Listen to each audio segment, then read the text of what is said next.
Donc, pour 2 semaines après la rentrée des vacances de Toussaint, vous avez le devoir à la maison numéro 1 à faire. Donc, déjà maintenant, vous pouvez commencer à le travailler. En fait, vous allez devoir, dans ce devoir à la maison, il y a 4 exercices qui sont ici. Donc, vous avez attention à l'orage, les pratiques indiennes, le chant des sirènes et le sauna.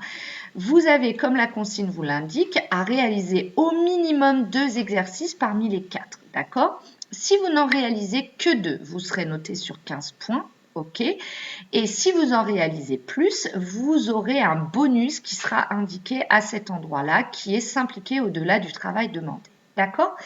Donc, l'idée là, déjà, dès le début, pendant les vacances de Toussaint, vous allez pouvoir travailler l'analyse des énoncés. En fait, l'EDM, vous pourriez déjà le faire puisqu'on a tout vu en AP Maths Physique, mais il y a quand même des petites choses, des petites précisions que nous allons apporter lorsqu'on va faire le chapitre 2 en physique au niveau de la vitesse du son dans l'air notamment. Donc, vous pouvez commencer à chercher les exercices et à les faire au brouillon, mais je ne veux pas que vous les fassiez au propre tout de suite puisque vraiment c'est important la rédaction dans ce DM. Donc, je vais vous redonner des informations dans la suite de la capsule et bien entendu en classe la semaine de la rentrée. Donc, vous, ce que vous pouvez d'ores et déjà faire pendant les vacances, c'est de lire un peu les exercices, voir ceux qui vous intéressent le plus, vous dire si vous allez en faire 2, 3 ou 4. Et puis donc, vous allez décortiquer les énoncés comme on a vu en AP. Et ça va vous faire gagner un temps fou. Donc, vous lisez tous les énoncés. Je vais juste rapidement faire avec vous le début.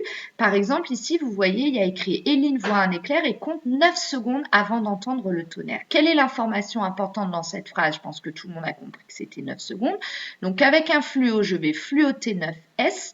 Et à côté, je vais mettre la lettre, le symbole de la grandeur dont on est en train de parler. On est en train de parler de 9 secondes. Quelle est la grandeur? 9 secondes, c'est bien entendu, on est en train de mesurer quoi? Le temps. Je vous rappelle qu'une grandeur, c'est ce que l'on est en train de mesurer. Donc, à côté, vous allez écrire le symbole donc la lettre pour le temps, bien entendu, c'est petit t. Et vous allez faire ça à travers tous les exercices. Vous allez essayer de noter à côté de quelle grandeur on parle. Je rappelle qu'une grandeur, c'est ce que l'on est en train de mesurer. D'accord? Après, au brouillon, vous pouvez d'ores et déjà résoudre les exercices. Et lorsque vous rédigerez la semaine prochaine ou la semaine d'après, à quoi il faut faire attention? Tout est écrit dans la fiche outil numéro 6. Je vous rappelle qu'on écrit toujours en premier la formule de base lorsque c'est une question où on vous demande un calcul, d'accord? Par exemple, là, pour les premières questions, on ne vous parle pas du tout de calcul de vitesse, ni de distance, ni de temps. Un petit détail, quand on vous dit à quelle vitesse se déplace précisément le son dans l'air, il ne faut pas donner votre cours. Là, il faut effectuer un calcul précis, c'est-à-dire en prenant les bonnes valeurs précises pour calculer la vitesse, d'accord? Alors, donc, comme je vous le disais, on écrit d'abord sa formule de base, d'accord? Ensuite, sur le côté, on note les grandeurs et donc les valeurs et les unités de ce qui est donné dans l'énoncé, ok?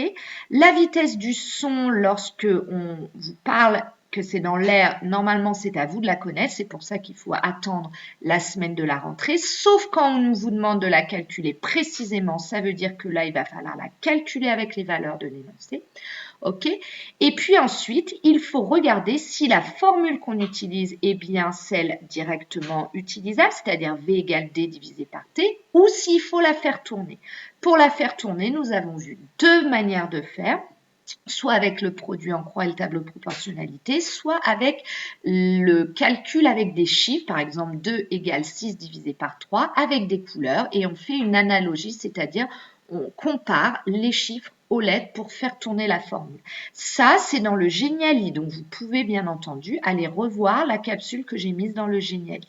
D'accord? Et puis ensuite, une fois qu'on a fait tourner sa formule, eh bien on remplace par les valeurs, on encadre d'abord la bonne formule et ensuite, une fois qu'on a terminé le calcul, on donne son résultat avec l'unité et on le soumet.